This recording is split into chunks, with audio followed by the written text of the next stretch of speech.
Hi friends, today I am going to review the book, Reclaim Your Brain, How to Calm Your Thoughts, Heal Your Mind, and Bring Your Life Back Under Control by Joseph A. Annibali MD.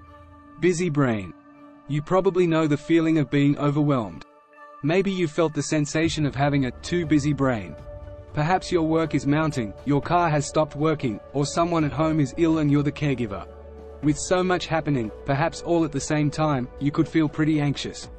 You might start worrying. Your thoughts about all these problems could harass you. You could agonize about your ability to cope.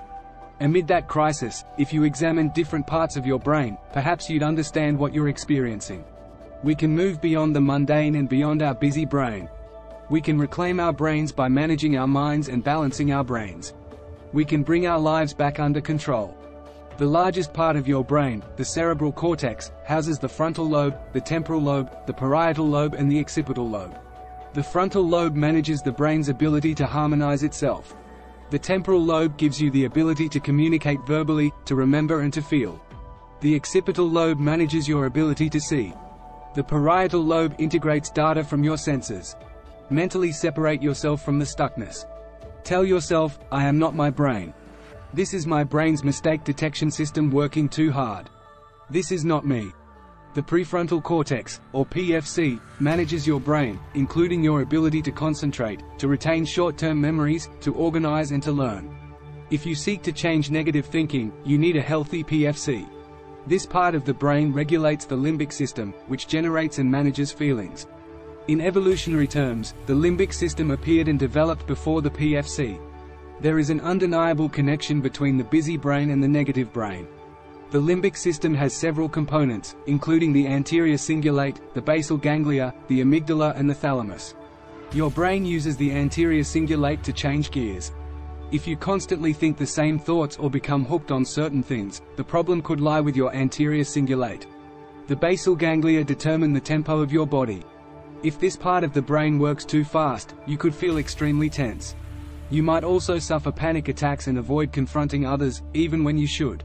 Rewriting our stories is a more thoroughgoing renovation of our psyche than conquering negativity is, resulting in even more profound change and healing. Hemispheres of the brain. The brain has two hemispheres, the right and the left.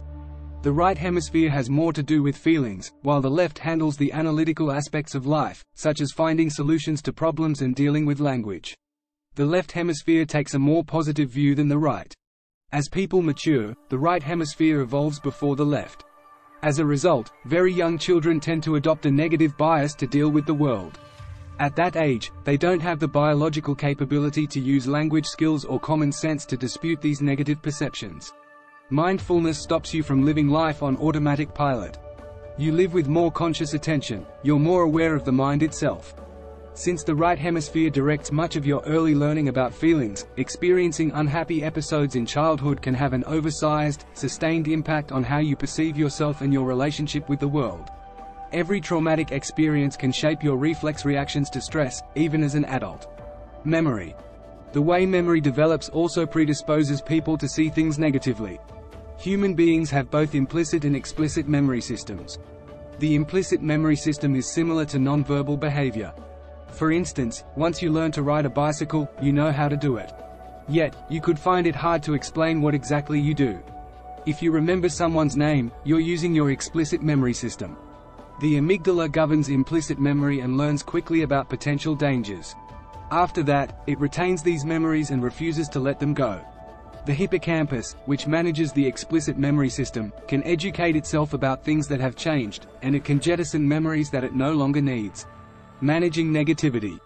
Negative thinking is a state of perception that leaves out any subtleties. You fall into all or none thinking. You evaluate yourself rigidly and focus on success or failure, with nothing in between. You could overgeneralize, imagine the worst and reach decisions without adequate information. To manage negativity, note how often you think you should do something and try to avoid that deluge. Find something to laugh about, seek a positive aspect of the situation, breathe deeply and get some kind of exercise, move around. Pretend you have a dial on your head that you can use to turn down the negativity. Or try these strategies. 1. Detach. Realize that your brain generates pessimistic thoughts. 1. Deciding not to identify totally with your brain can help you create a space between yourself and negative thoughts. 1. Try to step back. 2. Distract yourself. Give yourself a chance to achieve greater serenity by doing something you like or talking to someone who works with you. 3. Remember your values. If you find yourself constantly repeating negative thoughts, focus on other matters you consider important to aid in distancing yourself from dark thoughts. 4. Practice gratitude. Cultivate an attitude of gratitude and write down things that you can feel grateful to have. Changing your self-reflection stories. What you tell yourself about your role in life and about other subjects or people might not be accurate. The stories you tell reflect your knowledge of yourself and your environment. They're probably the best you can do, but if they are robbing you of function, see if you can capture the true essence of the world in a more positive way. Revising your stories so you can function better is one way to improve your prefrontal cortex and to work more effectively with your brain. Mindfulness is a way of being, a way of looking inside oneself, of being aware of awareness, of paying attention non-judgmentally to the unfolding of experience. To upgrade your narrative about yourself, try to jettison gloomy mental pictures of your life. You can change your stories from monochromatic to colorful, but it will take courage. Start with your prefrontal cortex, which makes it possible for you to reflect on yourself. When you rewrite your narratives, you take a fresh look at yourself and at the intrinsic negativity of the brain, and your PFC takes a fresh look at itself. Early instances of developmental trauma have lifelong effects. Working on your stories about yourself and your life can counteract your negative tendencies. When you refashion your internal scripts, you can examine your own mental activity and reflect on how you think. Telling stories and thinking about yourself helps strengthen your PFC. Re-examining and refashioning your stories helps change the structure of your brain and gets it to form new circuits.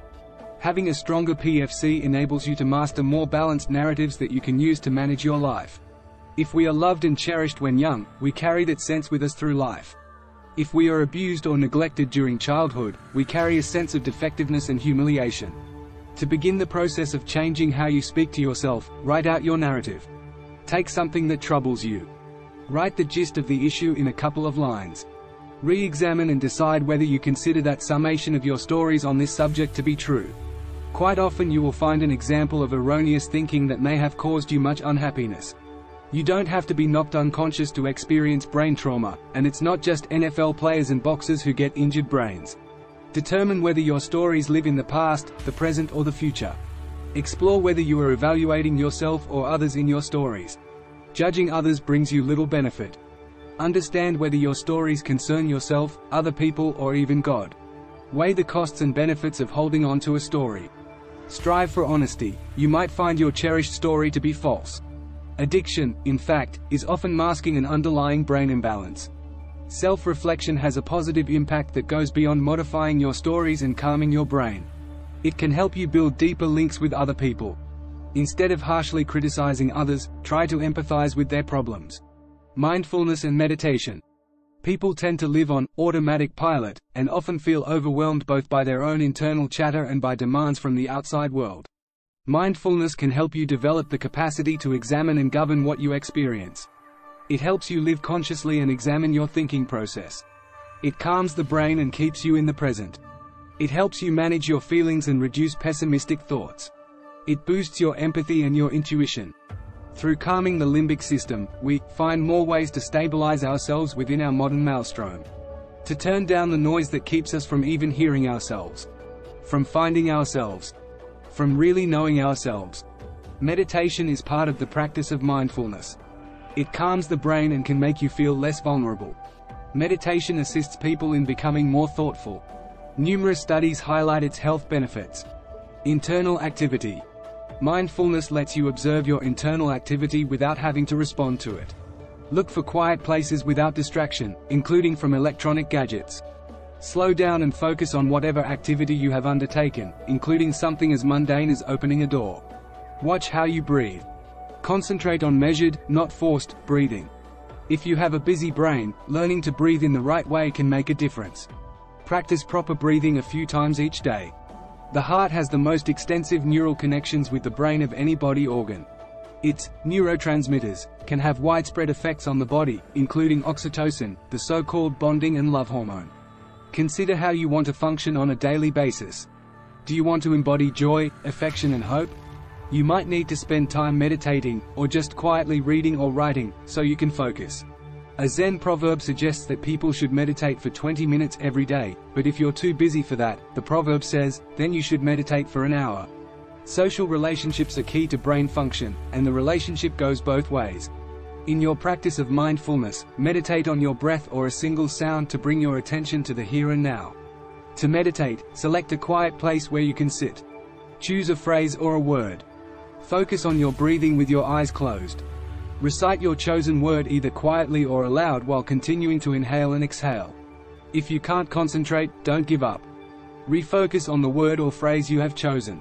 Spend between 10 and 20 minutes meditating, and then quietly notice how your mind and body feel. SPECT imagery. Many people believe that anything that goes wrong reflects on them, even when they play no part in causing a problem. Children do this often. Thus, for many adults, becoming aware of traumatic events in the past can go a long way toward addressing the results of that trauma. Single photon emission computed tomography, SPECT, which maps the flow of blood to the brain, can reveal imbalances in brain circuit activity, physical brain trauma, and other ways in which the brain can be damaged or malfunctioning without one being aware of it.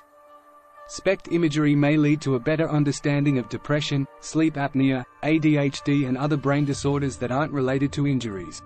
Relationships modeling. The way you relate to others has a critical impact on your brain. To a large extent, people with healthy brains have healthy social relations. Infants learn socializing from those who take care of them. This continues as children grow older. Being in healthy relationships helps develop their prefrontal cortex. Low-quality relationships take a toll both physically and psychologically. Evaluate your relationships using a simple model. Think of two circles connected by a line. The circles represent you and another person. If the two circles connect horizontally, you and the other person function equally. If the two circles connect vertically, you are having a hierarchical relationship with the other person, and that has the potential to become unhealthy. Takeaways. 1. Many people feel overwhelmed and have a sense that their brain is too busy. 2. To understand the sensation of a busy brain, learn the different parts of your brain. 3. The left hemisphere takes a more positive view of things than the right. 3. But the right hemisphere develops before the left. 4. Pessimistic people feel they are battling the world. 4. They don't do the things they need to do, or should do, to ensure a better future for themselves. 5. Consider whether your stories exist in the past, the present or the future. 6. Ask how the stories you tell yourself about yourself and others are true. 7. Meditation forms part of the practice of mindfulness. 8. Mindfulness lets you observe your internal activity without having to respond to it. 9. A Zen proverb suggests to meditate for 20 minutes every day. 9. If you're too busy for that, you should meditate for an hour. 10. SPECT imaging, which maps the flow of blood to the brain, can show previously undetected trauma, damage or other malfunctions. 11. If you enjoy our content and would like to stay updated with our latest videos, please like. 11. Share and consider subscribing to our YouTube channel. 11. Your support means a lot to us. 12. Thank you so much for watching.